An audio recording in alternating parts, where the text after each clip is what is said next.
We are going to call our meeting to order here at 6:32. And this is the November 20th, 2024. Still getting used to saying that, even though the year is almost over.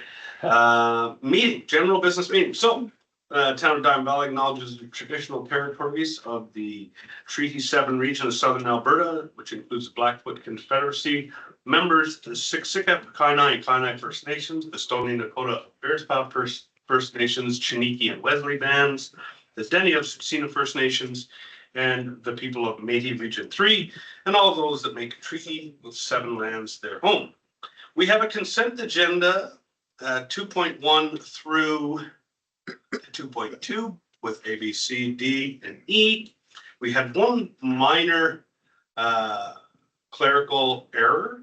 Foothills Country is actually Foothills County, so we amended that. So you might not see that, or you might see that, or if you actually care to see that. It was 24/11/06/07 on the motions, so that is corrected.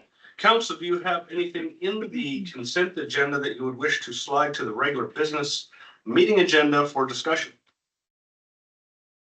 And I should note that we have Councillor Holiday zoomed in at home. She just got back from Disneyland with her family and has brought back the American flag. So thank you, Cindy. Stay there with that. Yeah, she's got the irritating cough I had a couple weeks ago.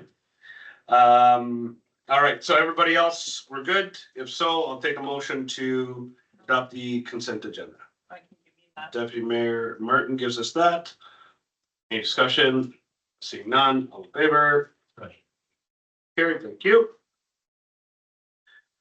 Regular agenda meeting 2.2. Thank you, Councillor Gordon.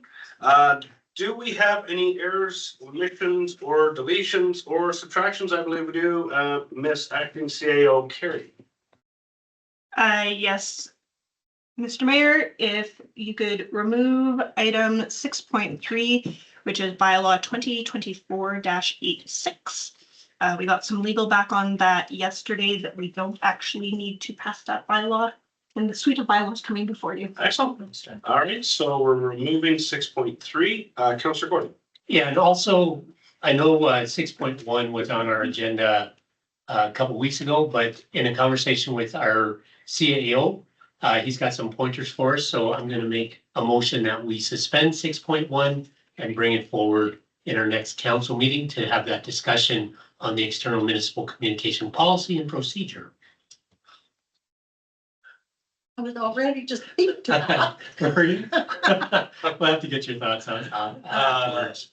Yeah, I actually believe CAO Davey had some budgetary discussion to bring that he wanted to have on that meeting. So yeah, I think that's why we want to go there.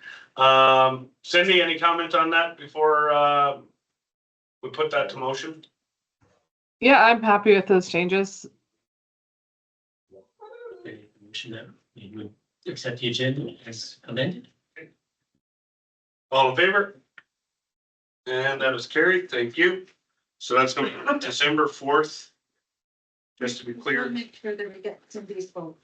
Yep. Cindy, is that a yay for you? I thought you blinked on the screen and gave us a double wink.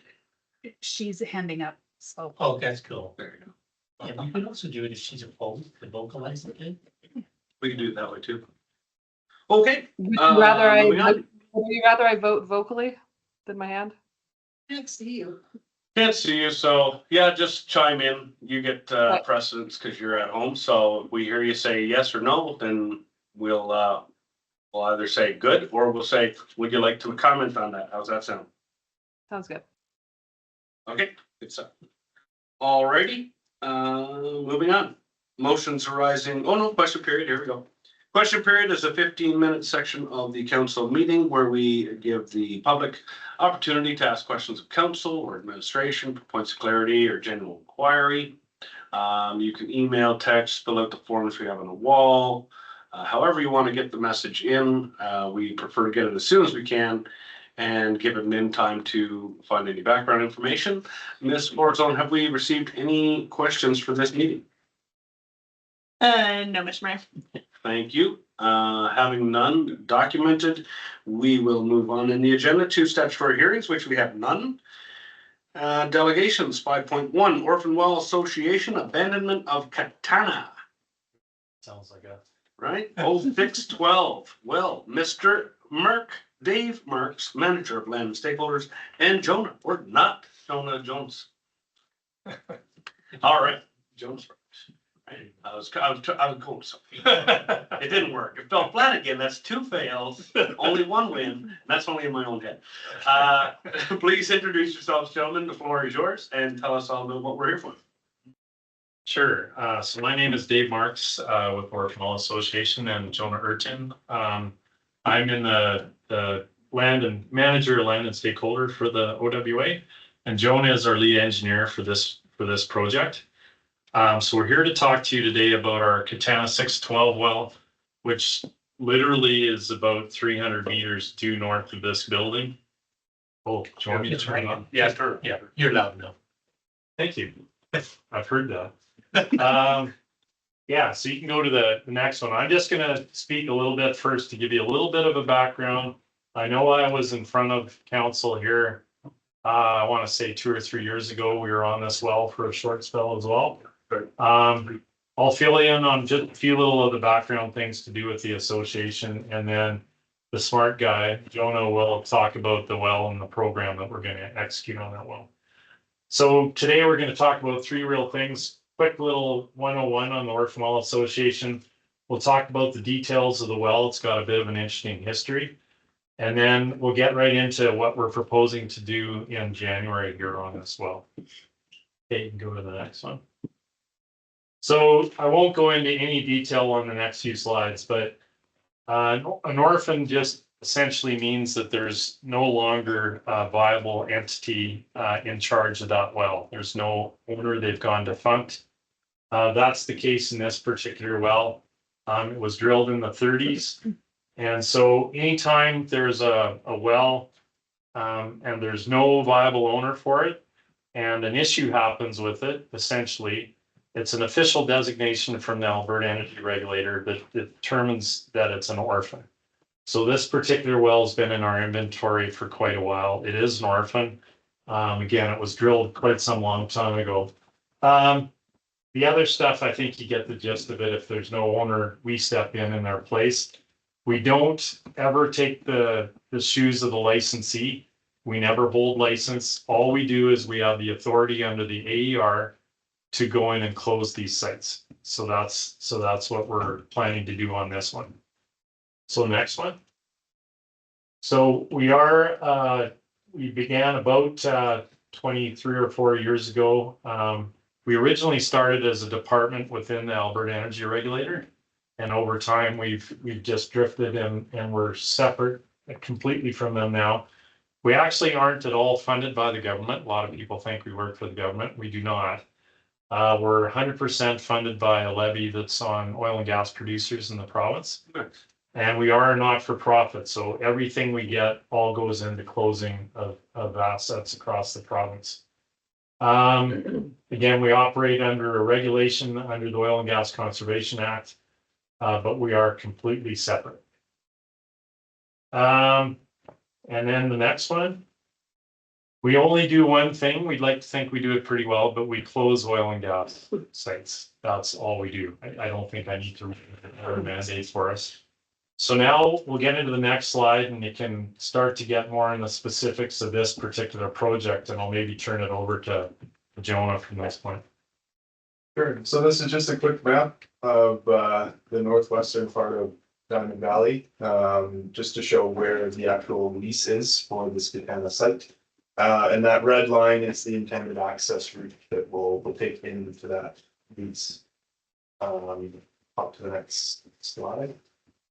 So just a quick background on this well. It was drilled almost 100 years ago in 1930, 1,700 meters deep. Took over a year to drill in 1930, which using today's technology, you could probably do it inside of a week. There's 5 different sizes of casing, all sort of nested within one another, all the way down to 1,700 meters. It has a surface facing vent flow, which is a minor leak in comparison to what we see in many other wells. This is a very small amount of gas that's leaking, but it has been for quite some time. This well predates the OWA, and before the OWA, the AER at the time called the EUB, they made an attempt to abandon this well they knew was leaking at the time in 1996. At the time, they cut and pulled casings and left it in a challenging state. If you want to just jump to the next slide, I'll show you the diagram of, that's what it looks like at surface if you've ever walked by it. It's just a wellhead, but you don't have to understand the picture on the right, but it is quite a complex downhole configuration. We have been on this well before, as Dave mentioned, in 2021, the OWA made an attempt to re-enter this wellbore, but unknown prior to moving on site, there were downhole conditions that sort of made that the use of that piece of equipment was not sufficient for what we ran into. So if you jump to the next slide, this is details on what we are planning to do. So we are going to use, instead of a service rig, which was used last time, is more of sort of after drilling operations, we are going to use a full-size drilling rig for this attempt so that we don't run into the same issues we did in 2021. That is a much bigger and much more capable rig that should be prepared for anything that we run into in this well. So we're planning to move in that drilling rig in mid to late January, depending on the availability of the rig we are looking into getting. The access, like I showed before, will be south on Highway 22 to Dunham Lane, and then on that red line on that map I showed. Now a drilling rig is quite a big piece of equipment. It's up to and maybe a bit more than 20 loads just to bring in that one piece of equipment. So that rig move will take at least a full day. So the biggest impact that you're gonna see for the community is the amount of heavy trucks driving down that road. Once we're on location, there will be some in and out traffic, but the biggest traffic days will be the move in and then the move out. And some equipment will need to operate 24 hours a day. It's going to be in the winter time. We're going to need to have, boilers running so things don't freeze to keep the equipment going throughout the night. So the biggest impacts that we will see is the roads, essentially, is the disruption of traffic. We know that that is sort of the only access for some county members and even some of Turner Valley members in that northwest community. So we won't request the closure of the road, but there will be traffic controls temporarily so that we can have that big equipment moving. After the rig move, it gets a little better. It will get, it will get better. That one day of moving in the drilling rig, like I said, it's 20 loads of pretty big equipment. So there'll be a lot of impact that day, but otherwise it's just sort of miscellaneous traffic coming in and out. Obviously there will be noise. A drilling rig is a big piece of equipment and it'll be heard. There will be lights overnight so that you can keep that operation running, that equipment still moving. We'll minimize it as much as we can. We don't want to be keeping people up all night, but we are going to minimize traffic in and out overnight so that there's less impacts for nearby community. And again, it runs on diesel. It's a tough thing to avoid. There's going to be some exhaust. And we put dust in there. We don't think dust will be an issue. We're going to be in the middle of winter. So it should be okay. And then the next slide, this is, if you haven't seen a drilling rig before, this is an example of what it will look like. It's a big derrick, that tall thing in the middle, and then associated equipment, including flare stack, pump, tank, and other equipment. Next. Yeah. How many days do you figure you're gonna be drilling? Well, so we're expecting it's going to take about 2 weeks. Yeah. could be quite a bit less if things go well, it could be a little bit longer if things don't go well. But ideally, we're in and out in 2 weeks. So some of the support that we're requesting today is distribution of newsletters, which I think we've sent a copy of, or maybe not yet. No, I haven't said a caveat. We do have a newsletter. It's just a double-sided page. It's pretty quick. We've kind of identified that kind of lobe of neighborhood in and around just south of Denham Lane, where we would target. I can't remember exactly the number of houses. I want to say 70 or something like that. And so one of the things we could use, we don't need it. We're happy to go door to door and deliver the flyer, but we're gonna see if there is an opportunity through the town to have that distributed to residents. And we'd identify the streets and homes that we wanted to have that distributed, I but think we just use Canada Post, right? yeah. Not a problem. Yeah, that's an easy one for sure. Okay, because I think I did speak with the county and they're gonna be distributing the same newsletter to their acreage owners around the area. So yeah, I can forward, I guess, a copy to you. Is that the right way to go, or who should I? Sorry, your worship, just for consideration, just speaking with Nick here, she has a comment I think that could be worth hearing here. Please. Hi, good evening. I take care of the communications, and typically what we've done is help promote it through, we've actually dedicated a website page to it and done it that way, but typically we don't have the resources to be able to go door to door. Now, I can't speak on behalf of the operations manager who may be able to do that. So if you can send it to me, I certainly will check with the rest of staff and see what we can do.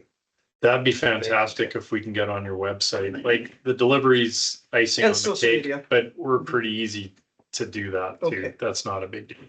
Thank you very much. That's great. Yeah, and there's a couple of school bus stops there for both Catholic and the public school, just by the church off of Country Meadow Road, so. Okay. Where that as well, again, you can just reach us, that's easy stuff for us to let you know, so. But again, it's only got one day of moving equipment. Yeah, that'll be the heaviest day. There will be other equipment coming in, but we won't need to close the road for that. 7:38 and then 3:45. Okay. Alright.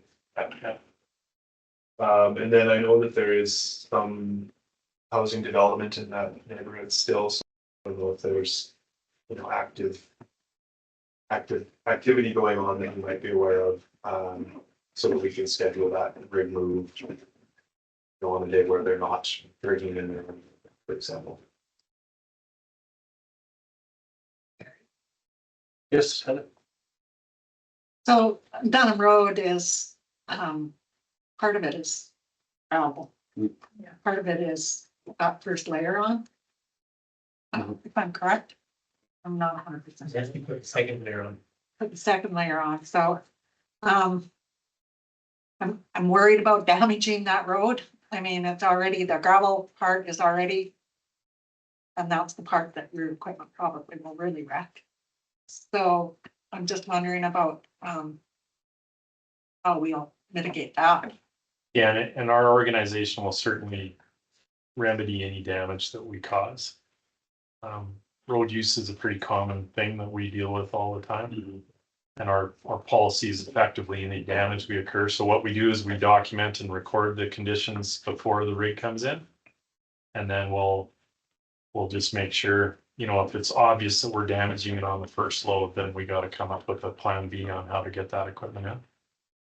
But if it looks okay after the first load, I think we would just continue. If there's some damages as a result after we leave, then we'll make sure those are remedied. Fire chief has covered this one. Okay. Yeah, Director of Public Safety, so I oversee our municipal enforcement. Although this is Dunham is a shared road with the county, so That's what I understand. It's gonna be a bit of a contrasting level of jurisdiction when it comes to the road, because it almost is quite literally one side of the road's county, one's ours. It's quite a unique situation. However, we do have a process in place. There are permits that be required if you plan to close a road or obstruct a road. Pretty simple process for our municipal enforcement department. With that, we work closely with our public works department to inspect any roads if there's any potential damage. So our public works manager would actually do their own inspection, they would have their own documentation, and they would potentially, depending on the potential for damage, there is also a requirement for a security deposit that may be required as part of that to go towards any damages. I won't speak to that because that's the public works manager that manages it, but that is the process if there's gonna be any road obstructions or any road closures. There's a permit to be applied for. Again, this is a bit of a interesting jurisdiction there with the shared road, but to the Councilor Thompson's part, there would be consideration for damages and recuperating any of those costs. One thing I do know that TJ, you may not know, is when we contracted for 60 Dev and the MB paved that. They paved that fairly cheaply for us, but in exchange, they said that road's ours Okay. to deal with. So I don't know if that's in writing anywhere, but From a municipal that was enforcement kind of perspective, we have it in writing that municipal enforcement has authority on that road. Yeah. In terms of the actual land itself, that's beyond, that's Yeah. carried by into that. But we do have processes in place for assessing damages and assuring that that is covered in that kind of stuff. great, thank you. Okay, and we'd be fine to pay a deposit and whatever needs to be done. We'd be happy to do a joint inspection if that would be. Absolutely, yeah, he'd Just we appreciate come and we all agree where it's at. Fantastic. And so there is a permit then that we. Yeah, it's very simple. It'd just be contacting municipal enforcement. It may even be online now. I'd have to double check, but it's just contacting the municipal enforcement, providing date, time. is our planner, she'll know exactly. Yeah. Thank you, TJ, beat me to the punch there. I was just gonna suggest that they reach out to administration to work through the day-to-day things with permits and securities. Easy peasy. Yeah. And sorry, just confirm, because I'm sort of new to the area. Is the actual well site gonna be in the county? Is that gonna be in? In the It's county. in the county. So that'll be up for debate. We also have noise permits you have to apply for if you're going to be violating our noise bylaw. Okay. Which you're gonna be in the county, but you're gonna be affecting our residents. So how that's gonna play out will be interesting, but there are processes to ensure that we notify residents and all that kind of stuff. So, We're still trying to find like 6 hunters. yeah. Right? To get rid of We the just fear. don't know where they are. If you hear 1, 2, and then it's like they're gone. Yeah. I don't know, we're gonna find a way to get them. So only this 1 month. Okay, Thank you very much. Would those permits be through administration as well? Yeah, if you contact administration, we'll tie it all up. We'll probably have a joint meeting where communications, municipal enforcement, public works, we'll tie it all together. All right, council, any questions for the Orphan Well Association, which I think is fantastic initiative and organization by the way. So, Yeah. Thank you, Dave. Very honorable work. Any questions? I only got one. I always ask it because I want to know how many orphan wells exist in Alberta. Oh, my In God. this area. Right now, our inventory of orphan wells is about 1,700. 1,700. so that's Currently. the wells that we still have to abandon. I think we have around 8,500 or 9,000 sites in total right now. Yeah, I think there's tens of thousands of sites and they're in various stages of reclamation. That would include the wells that are completely reclaimed. That's why. But actively needing abandonment currently is about 1,700 wells. Right, so you hit the 20% Versus one one of them, of what's it? Might be Yeah, object to that. yeah, Wow. we're gonna get busier probably. Get yourself full-time Justin. So that, I had that similar question as well, but how many remaining orphan wells in the Turner Valley Black Diamond area? This is the closest one. So Okay. I think there's a smattering of others within, a 50-kilometer radius, but this So is this is the closest one. without a doubt the closest one. If you go onto our website, we actually have a map that shows every orphan well in the province, both closed and still to be closed. And you'll see there are some dots around Turner for sure, but it's not a lot. It's pretty good. So a question that comes up quite often, once the well is abandoned and everything is locked off, sealed and whatnot, what kind of development in that area of the well that can occur? So there's a municipal restriction through the Municipal Development Act, I believe is the legislation, came in 2012, and it's, believe it or not, it's just a 5-meter setback. It is 5 meter. Yeah, now, we would probably almost always recommend if you can go more than 5, we would sure appreciate it, because if You know, we are dealing with wells right now in towns where we're gonna have to take houses down, unfortunately. Cause they were built before that setback was Yeah. required. Yeah, Some people in Car, There's- no, it's something up there. Like that? Oh. Anyway, knocked down 4 houses. Wow. So, Yeah. Councillor Holiday is online. She has a question. Councillor Holiday? Yeah, similar lines. I was just wondering, like, is the technology good enough that this is good forever, or do they still have to be monitored for leaks and failure of the abandonment, I guess? Yeah, so that's a good point. There is no way to guarantee that we will 100% repair this well in this attempt. We will do our best, and we're bringing in the best equipment that is available to us to see this thing through, but there's no way that we can guarantee that this is successful at shutting off this minor leak.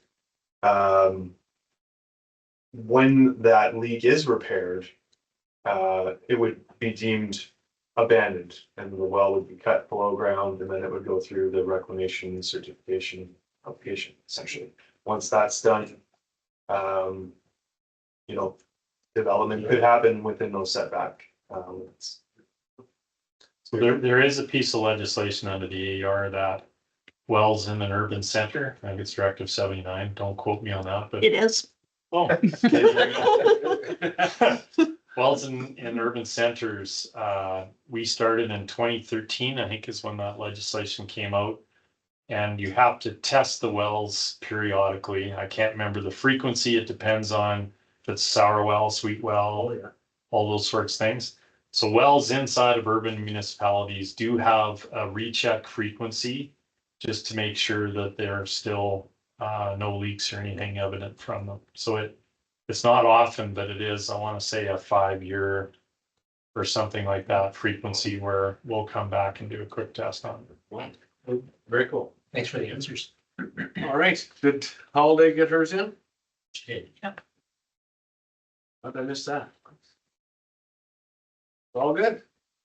Excellent. Like you guys are ready to roll in Yeah. January. So we'll continue to obviously be in contact. We'll chase after those permits and I do have some cards here and stuff we can leave with you as well, and then I'll get yours for sure.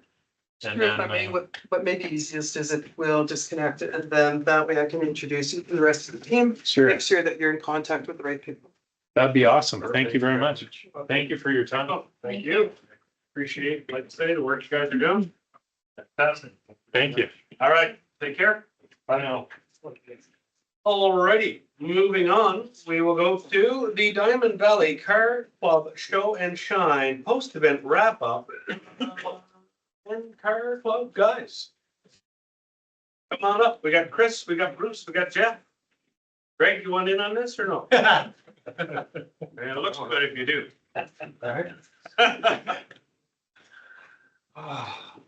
Welcome. Councilors, everybody. Good to see everybody again. Thank you. The board is yours, sir. Tell us all about it. Say thanks again for this year. Thanks for helping us out. You guys did, the town did. Raised money for the 4-H, money for the food bank, raised money for the river center. So that was good. Don't went great. We had 301 registered vehicles. And as far as we know, everything went off great. I didn't hear a single complaint. Last year, the first year it came back, I did hear a whisper of a complaint from residents about the parking and getting to their houses, but nothing this year. Anybody else good? Anybody else was good? No, I Fire department did great. Yeah, oh, there was the tan van there. The man van. Yeah. Man was good. It took quite a while to walk through 300 vehicles Yeah, did it? and not get sidebarred with extensive conversations with guys who only want to talk about cars. So, the mayor's judging was very difficult. Yes. But pancake breakfast went well. And like, Councillor Thompson, I didn't hear one negative word. And usually as mayor, you're the target. Absolutely. You get to hear, I didn't hear a thing. Everyone was happy, super stoked, Wonderful. great weather. So I hope it happens again. We had some great volunteers this year, you know. And of course, the club did great. We everybody kind of got that wheel greased and it just started to flow. And it flowed really good. And we're looking for, am I gonna say bigger next year? Who knows?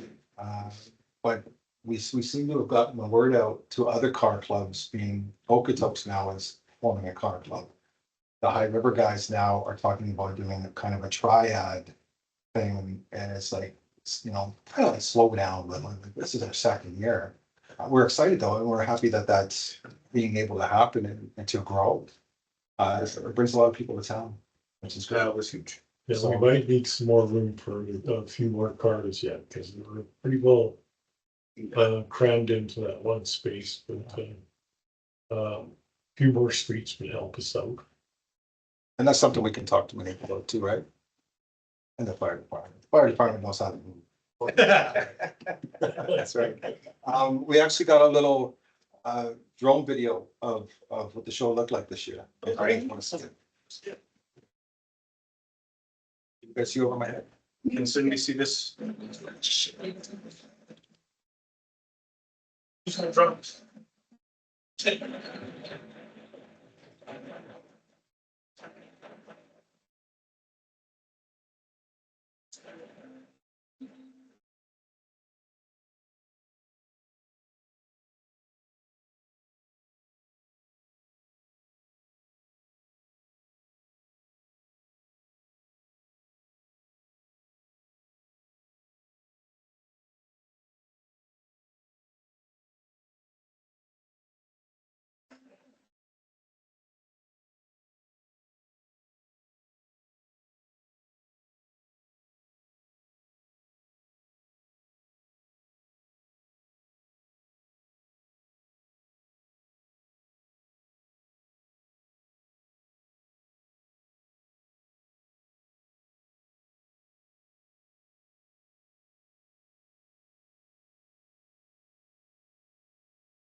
Great video.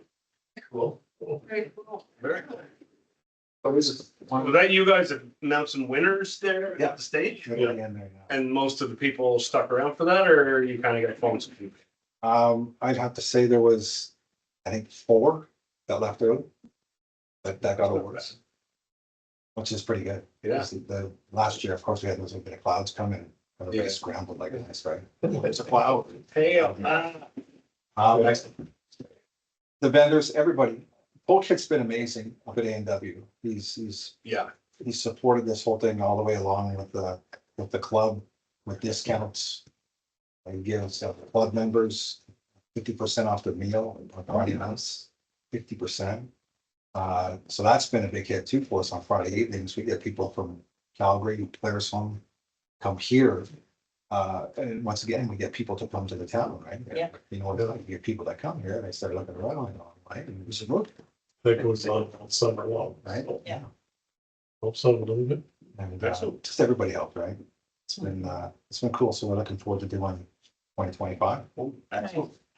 If that's cool with you guys. Well, we look forward to it. Yeah, awesome. Same dates, essentially last Sunday. Sunday of July. Yes. 25th, this is. 25th this year. 27, I think this year, so. Announce it now, so the paper can get the date correct. July 27th. 27. Yeah. There you go. All right. Sunday's July Well, 25th. excellent. And some t-shirts. So I brought 4 extra larges. I'll take I looked at the I'll double take XL and I thought, no, you can't. graph. I love graph. Thank you very much. Appreciate your work. Yeah, thank you. Did you guys want? I got mine. Brendan's gonna have one for sure. This is this year's. Oh, Yeah. does it have the date on it? I told you No. want one if nobody else Sounded wants good. one. Yeah. Leave it for me. Okay, can you say one for I her? will do So we're that. gonna take Cindy and Brenda. Yeah, and Brendan. Brendan will take it. Yeah, we're gonna take Cindy and Brenda one. There we go. Oh, he's not even here. No, I thought he was. no, Cindy's on, so Cindy's getting one too. And then there's some, I'll let you guys go through this, okay? There's a little grab bag of stuff and if anybody wants, like Halloween all over again. Oh, toothpaste and. Yeah, exactly.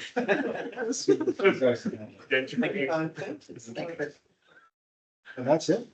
All right, well, thank you, guys. Good luck next year. I'm praying for good weather again. Brendan, or, Wait, before you guys run off, you guys have a clicker, any idea how many people actually walk through? No, not first. It's a busy day for us. We're back and forth with the Yeah. golf carts and bringing people from point A to point B and just trying to stay organized, right? And safe. Was, but it went well. I don't know, we got only a couple thousand, so. Probably a couple thousand revolving, because I mean, they come in on the side streets, so they Yeah. couldn't really. No, I know it's hard, right? Yeah, it's not one gate to get it, but yeah, it just seemed like it was full all day and it wasn't the same people all day, so. that's right. Hazel? Did you go around and talk to any of the businesses? How was that day for them or? Yep, everybody said it was good. Yeah. Everybody said it was good. Yes, we did a follow-up, we went, door to door to every business where they could sponsor us. And, everybody was happy with what we did. Wonderful. And- Perfect. And pretty much every business donated some money. Every, this was nice. Excellent. Yeah, that's great. We look forward to next year. Yeah. Let us know how we can support. It was on the map. All right. Thanks, guys. Great job. Thank you. All right. Yeah, we'll be in touch with you here. No motion rising from delegations. 6.2, council policy, 6.2, council policy 019, sale of municipal lands. Ms. Forzo, why do we have this in front of us today? Thank you. So this RFD is before council to provide direction to administration under.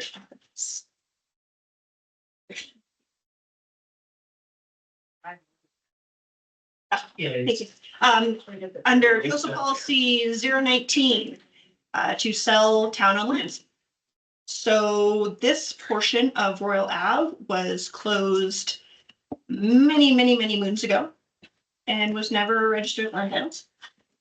And there is a developer interested in developing in that area and would like to purchase a portion of the closed road. So the RFD before you is requesting that council declare the westerly 176.89 meters plus or minus of road plan 9311984 is land surplus to the town, and that you direct the sale as direct sale under the procedure, because the lands to the north and the lands to the south are owned by the same person who is trying to move forward with a comprehensive development. All right, thank you.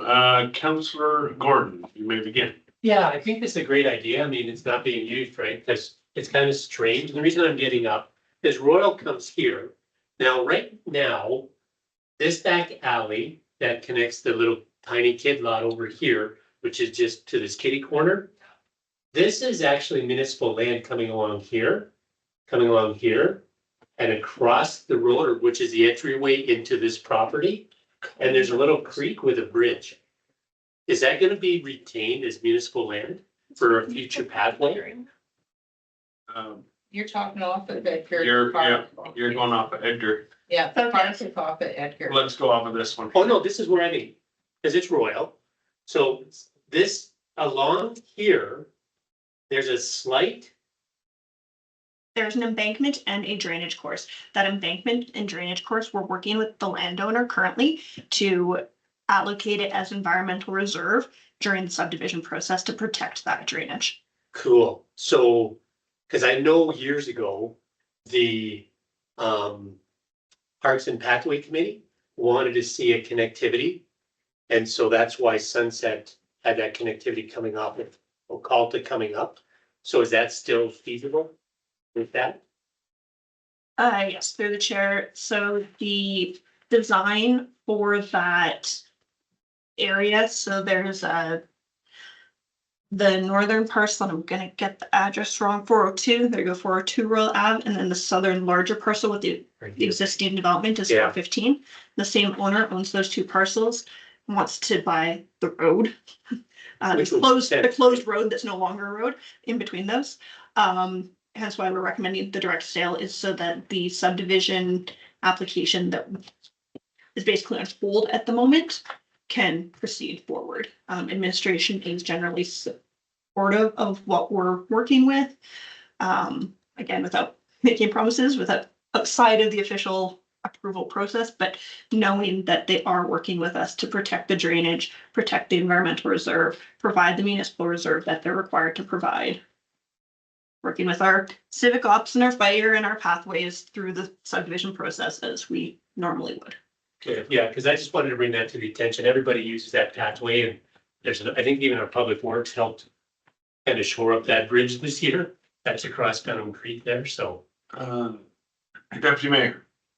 Oh, pardon me. So presently there is some already MR and ER in that area, right? Like 322, 330 and 328. Yes, so the Lots. so the small portion in the northeast corner, Yes, there is MR, ER. The ER is like that kind of chevron, slow, Yeah. and then MR again. yeah. But they're kind of hoping to, We're gonna extend that south to protect the yeah, drainage. yeah. Awesome. Just So, under the design, the hash marked thin, future road, that obviously will never be a road. That's what we're talking about, the thin sliver going west to east into the cul-de-sac of Royal Ave. That is Yeah. what we were talking about selling. Yes, that portion that Verna is That's right. highlighting with the mouse right Okay, now. good. 15. Now, those three parcels right above, so over to the right and bring her Yeah, right in the there, northeast those three parcels, 1, 2, and 3. Those are presently ER and MR. Yeah. And what you're saying is under this proposal of working with administration, is that would then extend that entire creek bed side and down. Throughout the entire parcel, maintaining that natural look and that pathway that kids still play in, right? Okay. That is what we are mutually working towards. Awesome. Hey, That was my only question. Deputy Mayor. And same question as usual, will letters be going out to the adjacent property owners?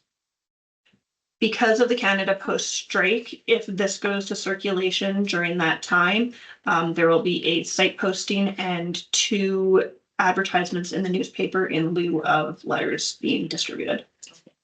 And any sewage system upgrades required to support this development? If I may through the mayor, the ask as part of this item doesn't deal with any servicing at this point, it's just sale of the land. Servicing is dealt with at subdivision phase. Thank you. Because in your report, you talked about water, that there was. Yeah, the water main bisects the subject lands, and we're working with our civic operations and engineer to Clean that up. get a system that works for all parties. Yes, we did have a major break there one year and the creek was flowing rather full. And everyone said, oh, no, it's nothing. And I said, it's pretty clean water. I'm pretty sure it's broke. And a week later, they said, oh, you know what? It's broke. So, yeah, it's definitely needs to get fixed. Okay, I see no issue on my side of this. As you say, there's further work that would come forward, under a development proposal, once they cross their Ts, dot their Is, and so on. Heather, comment.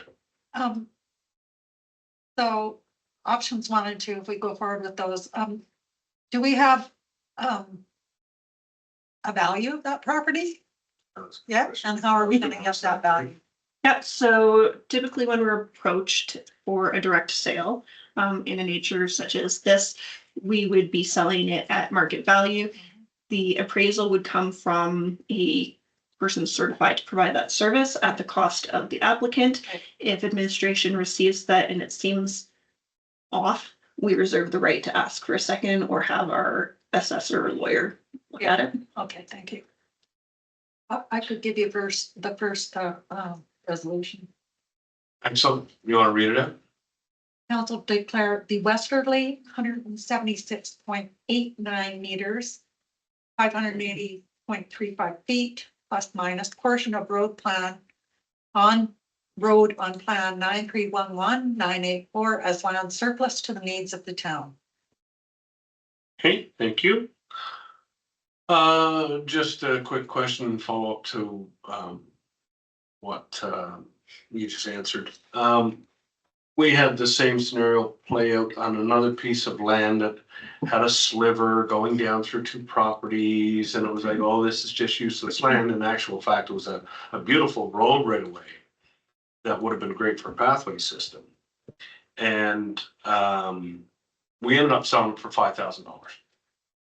And we were told, oh yeah, that's all it's worth, when it was worth far more. So if I'm gonna purchase that land and it's my responsibility to find an assessor, I'm gonna find an assessor who is gonna give me what I wanna hear. Much like real estate agents with home inspectors. Home inspector is required to tell them a little bit of what you wanna hear and word it properly, so that you don't really feel bad about the purchase. So, would it not make sense that we would have it assessed through our assessor who we pay anyway? And shouldn't there already be a value to that property? Sure, I'll let Heather go. Terry's got an answer. I think that an assessor, but not necessarily our assessor. Town assessor. Yeah, but he does like tax. Yeah, he's the regulatory assessor, that's the problem. She knows all the deets. Yeah, thank you for that great question. So again, it would be somebody that has credentials to provide those services. Presumably, they are acting as a professional under some sort of code of ethics in good faith. Again, we reserve the right that if it seems odd, we can question their assumptions, ask them to provide further justification. We can, again, run it past our assessor or our lawyer. There are oftentimes in situations like this that the value will be somewhat lower. Again, the example that you gave, I imagine that the value is somewhat lower because who is it beneficial to otherwise? And so sometimes those values come back and they seem shockingly low, but it's because it is market value that what is the highest and best use of that land, and is it of use to any other party? And that can sometimes drive the price down. Good. Just wanted that nice and vocal clear, and that we have options and there are checks and balances. So thank you for that answer. Verna. Councillor Holiday's question. Councillor Holiday, you have the floor. Yeah, so I just want to clarify, do we pick the assessment firm, or does the person buying it pick the assessment firm? Thank you, Councillor Holiday, through the mayor. Our typical process would be to have them do the work and bring us the results, similar to any engineering report that we would require. We get them to go find a firm, they do the work, they bring it to us for review and sign off. So I guess my concern with that is that they just go find the one that gives them the lowest. They go get 3 quotes and pick the lowest to show us. But I see that it's simpler for the town this way, but yeah, I get the concern where Barry's coming from. I think we got the checks and balances in there, so we should be good. And we'll see what comes on the next end. Might be a very exciting project, so. Okay, we have a motion on the floor. Discussion has been had. All in favor? Thank you. Cindy? You voted yes. Okay, good. Sorry. Thank you. Can I get second? Jonathan, please. This second piece, that council select the method of sale to be a direct sale as provided under section 3.1 Article C of Council Procedure -019. Perfect. Any further discussion? Going once. Twice. Seeing none, all in favor? And that is carried. Yes, for me. Thank you, Cindy. All right, moving on. 6.4. We're jumping past 6.3 as we did remove that from the agenda at the start. So 6.4 is bylaw 2024-85, bylaw to rescind bylaw 09642. Ms. Rorzo, please. Yes, Mr. Mayor and Council, this bylaw is before you. Again, the suite of bylaws and policies coming before you tonight. Same subject lands that we just discussed at 402 and 415 Royal Ave. This bylaw is specifically intended to rescind the Dunham Area Structure Plan and all amendments there too. The rationale behind it is that the plan area is almost fully developed and the primary road network has been established. The required environmental reserve has either been provided or is required under provincial regulations, regardless of if there is an area structure plan. The overall density of the area structure plan is generally in line with the areas. The undeveloped areas have existing land use consistent with the densities. There are no current water supply that would restrict the continued development, and the few, I'll call them larger parcels left in the Dunham Area Structure Plan, we are working through applications, or they are in such a configuration that there really is one option to move forward with. Excellent, thank you. Any questions from council? I think you just heard all you need to hear, so I'll take a motion. That one? Sure. Hazel, please. That council give first reading to bylaw 2024-85 and direct administration to set a public hearing for a later date. Thank you. Any questions, concerns? Seeing none, all in favor? Yes. That is carried. Cindy, thank you. All right, moving on to 6.5. Page will be Page 75, right? Yeah. 6.5 bylaw 2024-87, amend Turner Valley Land Use Bylaw 21-1114. You know, Miss Florida. Same subject lands.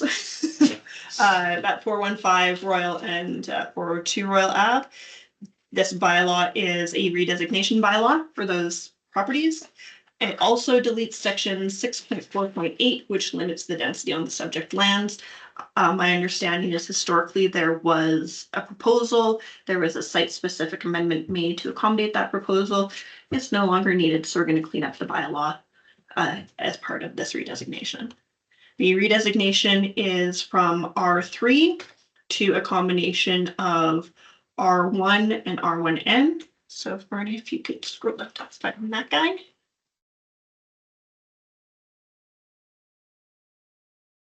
Yes. This is his lands. And so you can see there where the public service district will be designated, that will be the eventual ERMR, and where the R1N and R1 designations will be. North is to the left. at the top under the, Yeah, you gotta, under the legend is north. twist your head a bit there. Good question. On this diagram, if I may, only getting back to my original comment, on the north side, which is under the legend there, will that also be public service land? I assume it will continue because that's where the creek goes. Through the mayor, that land already has land use. It's not being proposed to be Okay, it's not part of redistricted. this one. Okay. Because those are MR and ER already. Go ahead, Hunter. To me, this almost looks like a tiny town with all the R1. My concern. So, 38 lots, I thought 38 lots. yeah, of R1N, Yeah, it's narrow. R1 and R1N. R1N. There's all those narrow lots. Yeah, and then R1s too. Yeah, but if you look at how many R1s versus R1Ns, those are very, very small lots. So what kind of homes are going to go in there? So if I may through the mayor. Yes, please. Those lots are about 8 to 9 meters in width. For example, my 2,000 plus minus square foot, 3-bedroom, 2.5 bath, 2-car attached garage in Bridlewood is on that size lot. Thanks for the example. I just get worried that we're Wow. creating a trailer. So cookie cutters all through Bridlewood. It's right there. I call them cookie cutters, but like you say, it's 3-bedroom, 2-story with a garage, 2-car, and it fits. So, Do we already have some lots like that narrow? Hmm. Do we not, like in Country Meadows?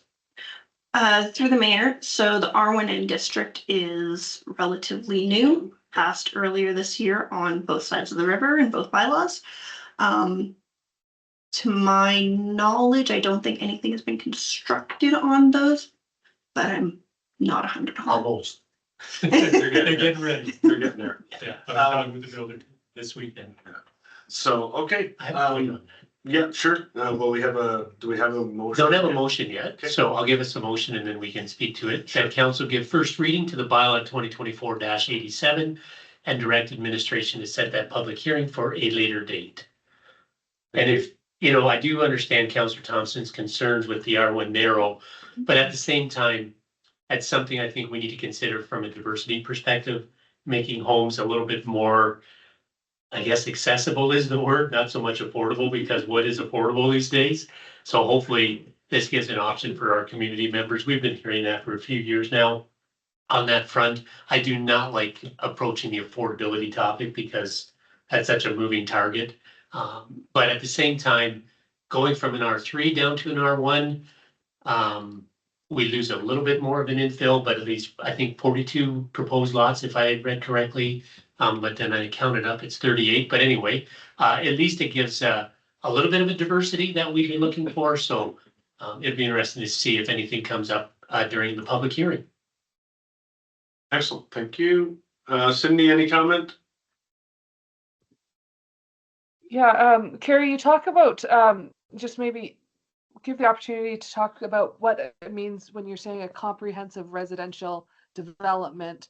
'Cause I know that's part of our land use bylaw, but I don't know if it's something that all of us totally understand what that means when somebody's coming with a comprehensive development. And like, I can see why they're going, in order to have single detached, they're going to R1 for it, but you can also have R2 still has single detached. But so to me, it all seems, I don't know. I'm looking forward to a land use bylaw rewrite, but just wondered if you could touch on comprehensive. Yes, thank you, Councillor Holiday. And apologies, I did use the terminology incorrectly earlier.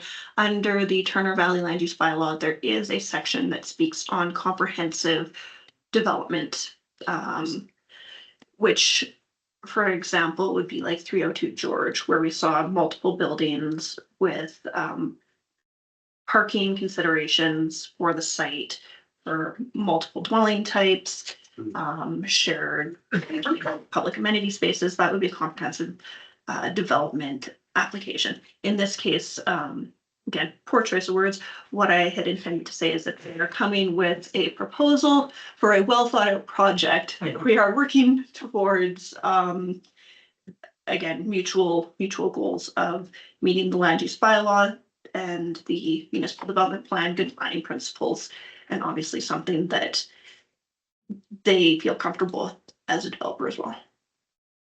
Excellent, thank you. Heather? I agree with Jonathan.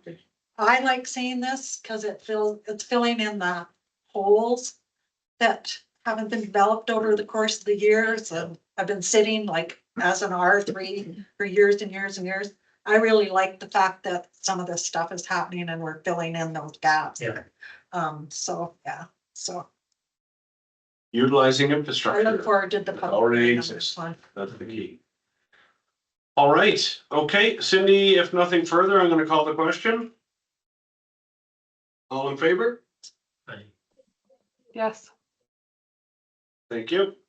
All right, moving on to 6.6 bylaw 2024-95, amend Turner Valley Land Use Bylaw 21-1114. This floor is on.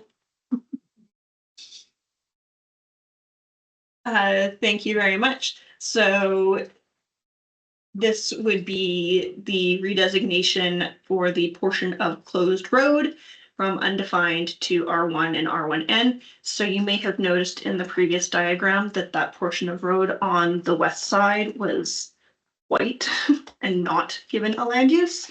The intention of bringing these separately was to address a comment from council in a different application to make it clear what the ask was from the applicant versus something that is being driven by administration.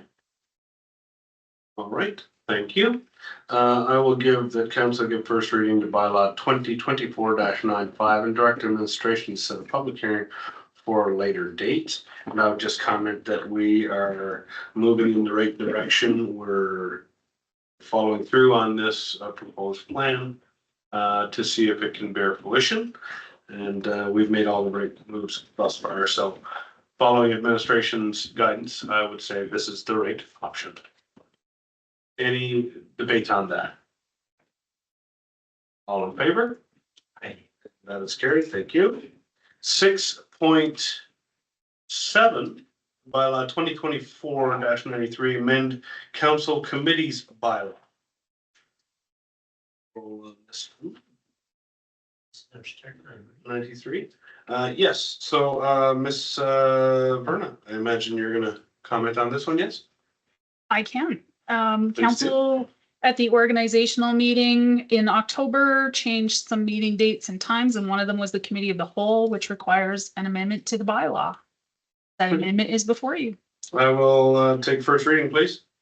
Hazel? Yeah, it's loaded for buckshot. That council give first reading to bylaw 2024-993 to amend bylaw 2023-13, the council committees bylaw.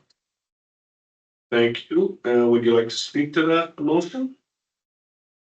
Okay, all we're doing is starting at that 6 p.m. Yep. That's all we're doing Into here. Wednesday. That's, Hey, yeah, second Wednesday, 6 p.m. Very simple, very straightforward. I'll miss a basketball practice because of this. Just throwing up that grievance, you know. In there, done that. There you go. All right, excellent. All in favor? I, Thank you. That's carried. I'll give, the council give second reading to bylaw 2024-93. All in favor? Aye. Cindy? Thank you. We'll need to hear you vocally on this next one, Cindy. all right, I'll give the motion that council agrees to give third reading to bylaw 2024-93 at this meeting. All in favor? Aye. Excellent. Thank you. You. yeah, I have had my hand up. Excellent, thank you. Okay, that's unanimous and that is required. And Heather, why don't you finish us off here? Number 4. Third and final. Just am having trouble reading. Oh, that's okay. I'll read it I for got you. it now. Sure. Just had to squint a bit. Council give third and final reading to bylaw 2024-93 to amend bylaw 2023-13, the council committee's bylaw. Excellent, thank you. All in favor? And that is carried. Aye. Thank you. Thanks, Cindy. And we have to do number 5. Can we get- Do we have to do number 5? An amendment. You betcha. The council direct administration to reschedule the February 12th, 2025 council meeting of the whole meeting to Tuesday, February 11th, 2025 at 6 p.m. Excellent, thank you. Any debate? Seeing none, all in favor? And that is Aye. carried. Cindy, thank you. That's that. All right, moving on, action items, Alberta Forestry Mutual Aid Control Agreement. I'm assuming our fire chief wants to talk about woodland or something, does he? Carrie, I'll go to you and then you can hand it off, or his name is up there, so guessing he's eager beaver. Thank you, Mr. Mayor. I reviewed this in detail with TJ, so yes, he can speak to it. Go ahead, Mr. TJ. Thank you, your worship and council. I trust you guys all read your packages diligently, so I won't speak in depth about this. This is an effort taken by Alberta Forestry to align all municipalities across the province who are doing work either in the forest protection area or expect to do work with Alberta Forestry during wildfire deployments, and vice versa. If we ever expect to bring any of their resources in to protect our town, they want all this stuff in writing before we actually have to do this stuff. So it is a fairly generic mutual aid agreement spread across all of Alberta. Portalis County has it. High Rivers just signed theirs, and Okotoks will be possibly signing one as well. So more of a matter of housekeeping for that purpose, but we do see a positive to this because it does provide us with some tied assets that we can call upon.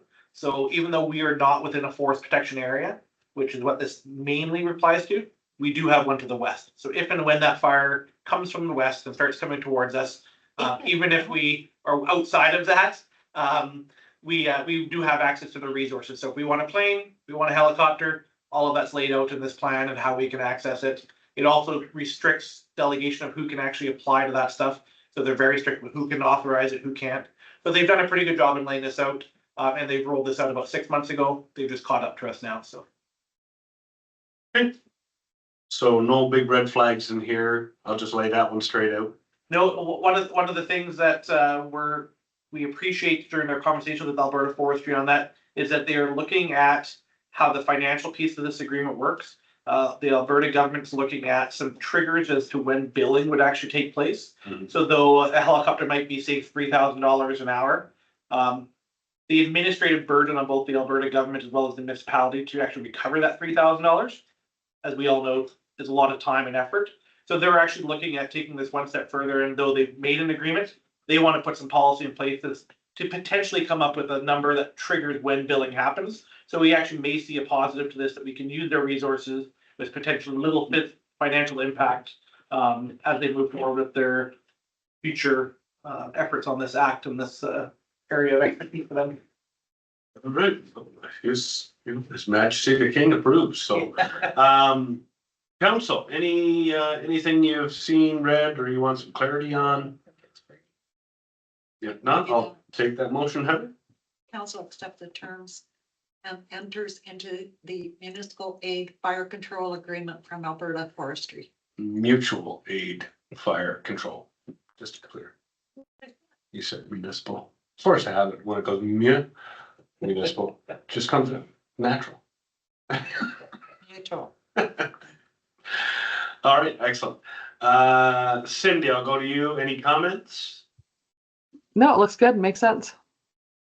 Excellent. That's all we need to hear. All in favor? Aye. Thank you. Thank you. 7.2, request for utility account adjustments. Ms. Florzo. Yes, Mr. Mayor, this is before council. It is a consideration to adjust the utility account. Administration does not have the authority to grant this type of requests. Requests to adjust accounts that do not relate to accounting or operational errors are forwarded to council for decision. In a situation where water has been used, the town is required to cover any costs to cover reductions applied to the bill. The tax and utility clerk has been working with Mr. Manning to come up with a payment plan for the overage. Okay, thank you. I'm just reading the handwritten letter here. Heather, you wanted to start the debate? I'm really happy and pleased that admin is working towards helping Mr. Manning out, quite often. I mean, these are just basically accidents that happen and you don't find out about it until you get that great big huge bill, so. I'm very happy to see that we are working with Mr. Manning and have been working with Mr. Manning and we can work out a payment plan for him. This is very good news. Thank you. Okay, thank you. Council, any other comments? And I think another comment, if I may, sorry, I didn't wait for that, but because we are moving towards that user pay model, when the water's treated, it's metered, so on and so forth. And we do work on that cost recovery. It's a challenge and, I feel terrible for the Mannings and the situation that Mr. Manning's going through. However, we've had in the past similar issues as this and it's an unfortunate situation. And once again, to echo Councillor Thompson, included in that user pay model is the understanding of a model that works for Mr. Manning over time to pay this outstanding amount. It's a challenge, but that is where we're at as a municipality right now. Okay, thank you. Hazel will give us the motion. That council direct administration to inform Mr. Manning that no credit will be issued.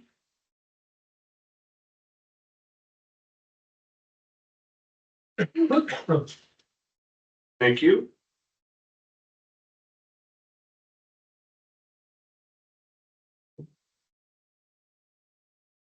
Any comments? Okay, all in favor? Sorry, Councillor Holiday had her hand up. Oh, sure, sorry. Councillor Holiday? Yeah, I'm in favor, but I do think since we're not crediting people generally, that we need to relook at our policy and instead of us having to be, make decisions every time and be the bad guy every time, I think this needs to be relooked at. Thank you. Councillor Florzone. There you go. Yeah. I don't want to be in a Maybe one day, I don't know, right? But it had a good ring to it.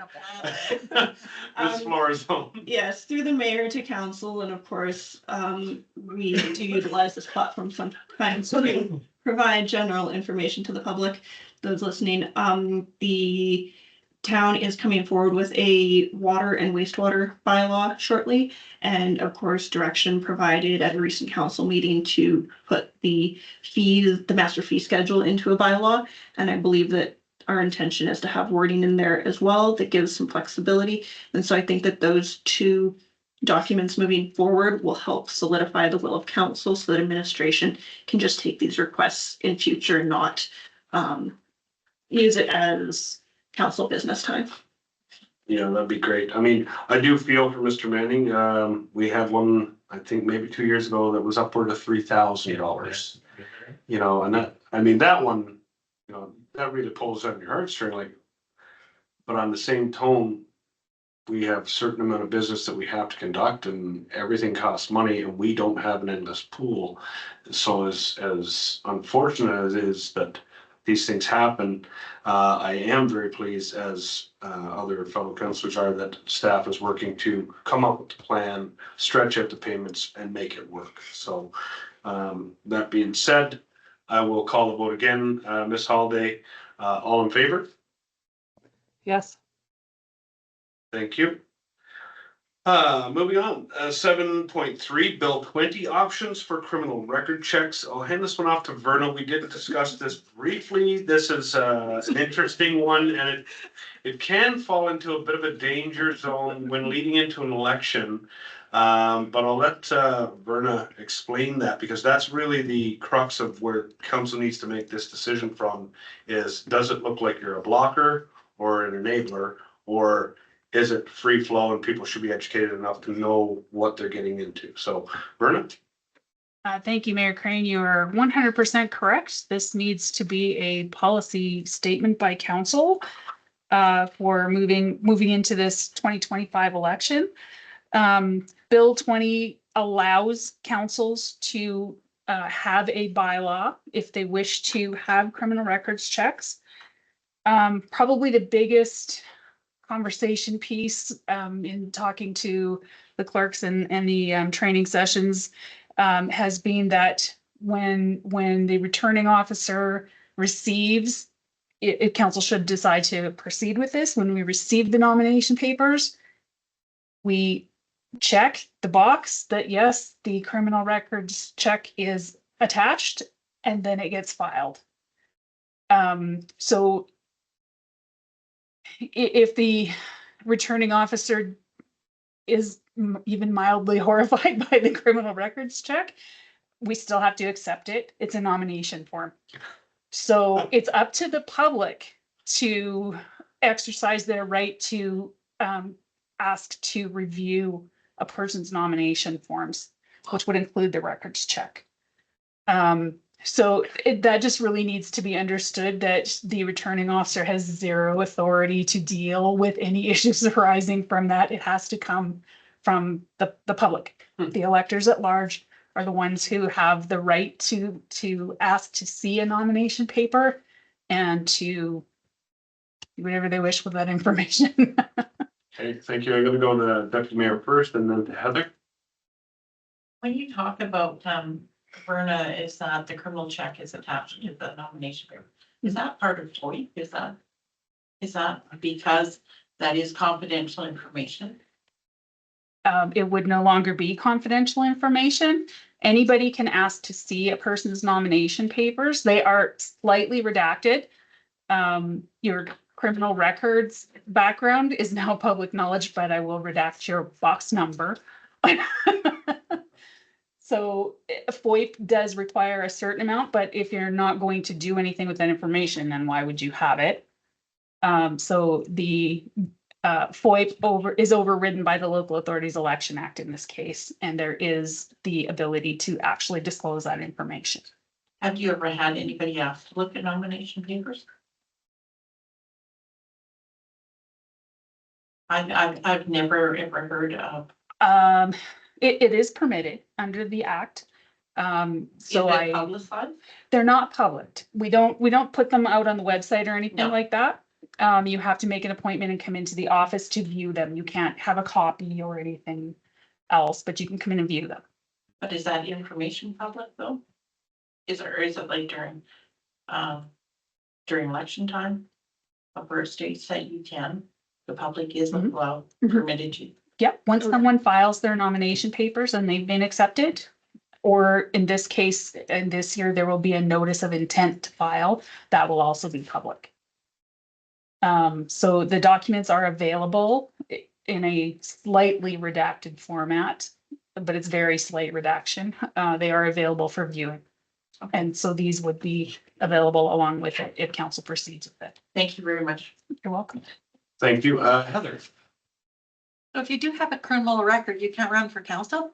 You can run for council. Yeah, you can.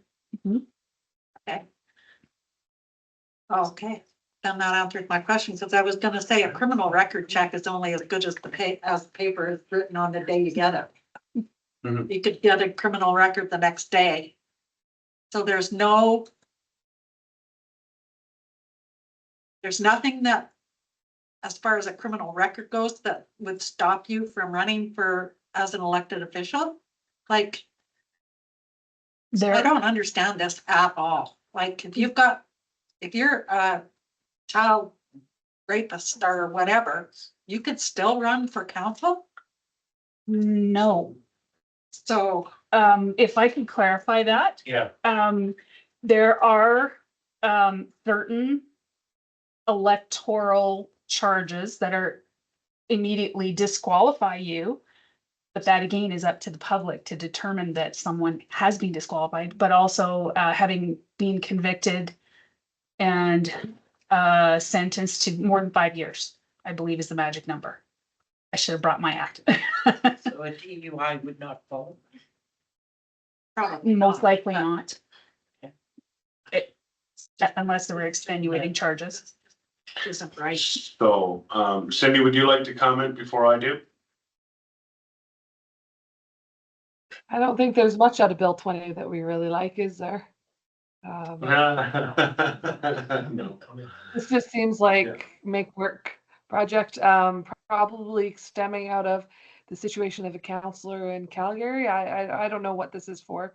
But I think we can take a pass on it this electoral calendar this next year. And if it's ever needed in the future, we can deal with it then, but I think we have better priorities. Yeah. Yeah. I agree, Cindy, and, this is kind of a pilot project, it looks like, by the government, so they don't know if it's even gonna work, so anyway. Thank you. I'm gonna go to Councillor Gordon. Yeah, I'm actually of the opposing thought. I think this is actually a good thing. In my profession, I have to undergo a criminal record check. As well, my daughter operates a licensed registered day home, and because I'm on the list of filling in for her, I have a different record check. Is there a criminal record check as well? And when I look at the role of an elected official, and I look at the responsibility they have and the decisions that they're making, and I think for that criminal record check to be publicly accessible is critical to having people in the seat who are of good character and good standing in the community. I know Edmonton, their council just actually voted against this. Only I think 2 of their councillors voted in favor of having a bylaw. Some of their concerns were that it might discourage people who've made mistakes in the past. That's not what this is about. This is about what are you currently doing. And I would like to see that our elected officials, and I love our council. I think we have a high character council. However, I believe that councillors should be held to a high standard. And I think with a criminal record check that is accessible for the public, you maintain a high standard. But you can still run, so. Well, you can still run. You don't give a hoot, you can still run. So Yeah. It's the truth, but making I it think, public is I this is think- just a make work project to me. Yeah. Again, a criminal check is only as good as the day. Councillor Gordon, finish your thought. yeah, I was just gonna say that from my perspective, the better we can do in ensuring that there's a level of professionalism around the council table, the better it is. And I think a record check brings that forward. If it Okay. I'm kind of half dozen one, half dozen the other on this one. Because if it doesn't matter, you can have a criminal record. And it's up to the electorate to go and look at your your file, well, number one, no one's gonna do that. I like, and I'm pretty sure when I ran the first time, I had to check a box and declare in front of the returning officer that I didn't have a criminal record as of present, and or within 3 years, I thought, or 5, maybe that was the magic number, had committed a crime of blah, blah, blah, blah, blah. So to me, it's the declaration where you say, I am, you know, towing the party line, I'm clean, I'm cut, I'm ready to go. And so I can see Councillor Gordon's point. You want a high standard. I think only a psychopath would run with a criminal record. Really. For a lot of it. I don't want the extra work. Specifically, when I look up here and it says they're often routine and can take a week to 2. Well, I've had to have my criminal record done 3 times in the last 12 years. And thankfully they increased that ratio where you can get your criminal record done and then it's good for 3 years while you're volunteering. So that you're not coming back for scouts and then, oh, now I'm gonna work with search and rescue. I gotta go get one for search and rescue. Oh, now I'm doing Lions Club, Leo's program. I need to go get one for that. So you're just going in the office to get the same paperwork 3 times in a matter of 4 months. And they're looking at you like, why are you wasting my time? And normally it only took a day.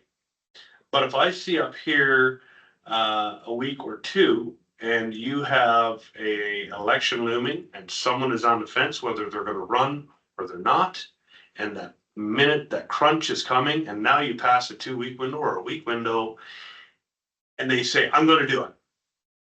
Well, it's too late because you're not gonna get all the appropriate paperwork in place. Versus I love the fact that I had to declare in front of the returning officer, yep, I'm good. Check the box. Simple, quick, easy, and concise. So that is why I would, at this point, vote against doing anything of this nature. Let's see what other communities do and maybe they'll get hiccups or not. But right now, I think we have a system in place that's honorable. It's working. So let's not try and broke something that isn't broken or fix something that isn't broken. For now. End of discussion. Can we get a motion or do we have one on the floor? No, we don't. So you gotta make a positive motion. Yeah, let's get a motion here, if someone would.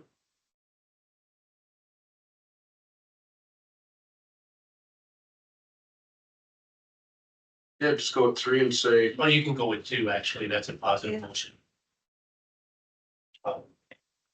Yeah, council directed administrative procedure preparations for the 2025 general municipal election without preparing a bylaw requiring candidates to submit a criminal record check with their nominations. yep, thank you, go ahead, Heather. And I don't recall as a returning officer taking the criminal record check thing when you Nominations. put your nomination papers down. It was more about owing the municipality money or being in a criminal something with the municipality. Correct? Or is there actually, I don't remember there being a. The forms have changed a little bit from year to year. So there are a few things that make you ineligible to run, owing money to the municipality. Criminal offenses under their electoral fraud under the federal act. Yep. Those are the ones they specifically list. Having been convicted and sentenced to more than 5 years for just about anything, living in town. So there's a few things in there, and sometimes it's just, I agree that I'm eligible and it's up to you to know what that is. And sometimes they're very specific. They kind of changed a little bit election to election. Okay, Thank you. all right, we have a motion, all in favor? And those opposed? Thank you, and that is carried. All right, moving on, last item, notice of motion, painting exterior of pool, Deputy Mayor Martin. Hey, I have to read it right from the top. Whereas it's. Okay. Make it entertaining.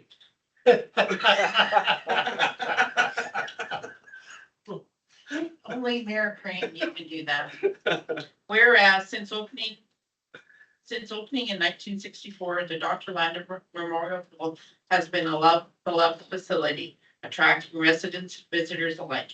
And whereas in 2009, the Friends of the Pool commissioned local artist Penny Corriday to create a mural on the front of the pool, in front of the building. And whereas the mural still beautiful, is showing signs of wear, fading deterioration, and some chipping of their underlying cinder block. And whereas refreshing the appearance of the cherished community landmark will help maintain its welcoming presence and preserve its legacy as a community attraction.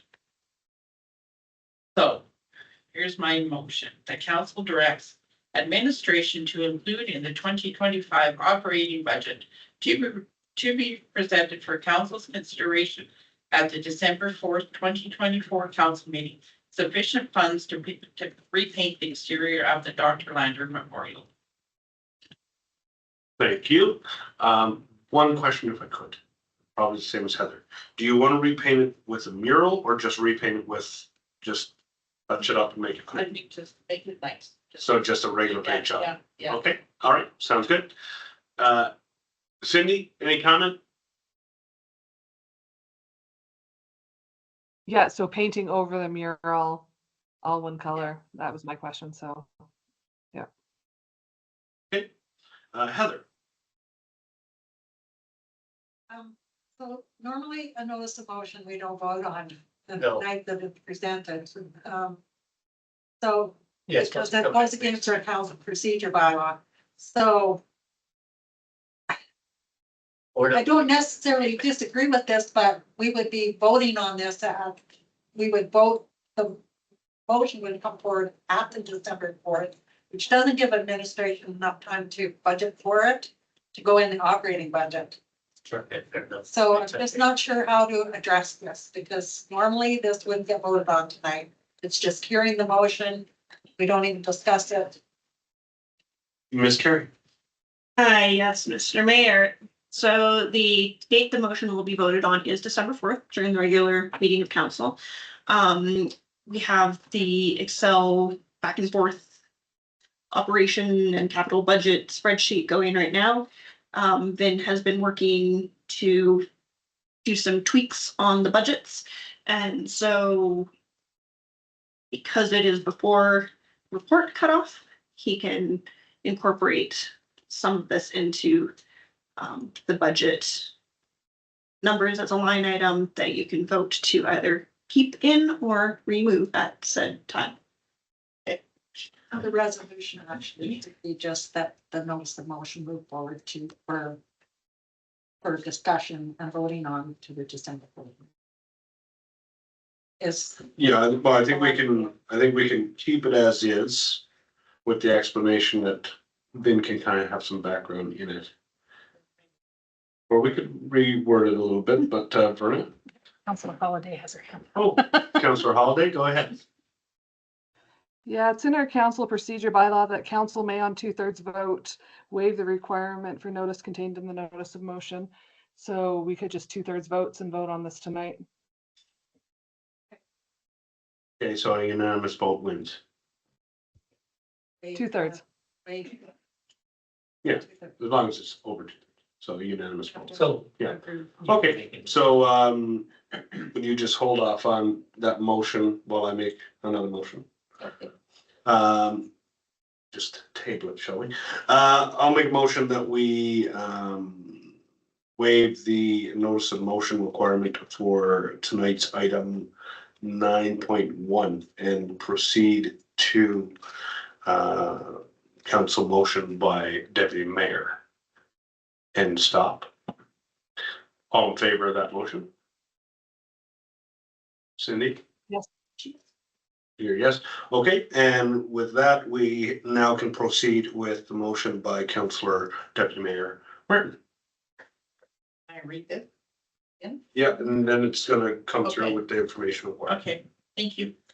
Council directs administration to include in the draft 2025 operating budget to be presented for council's consideration at the December 4th, 2024 council meeting, sufficient funds to repaint the exterior of the Dr. Lander Memorial. Thank you. All in favor? Should we do an amendment to that to make sure it's not the mural being repainted? What it is. I thought we're painting over it. Oh, no, she knows. Okay. It's paint over It's it. just to repaint the Yes. exterior. That's carried. Thank you. Yeah, it's a straight paint job. Okay, we are complete and adjourned.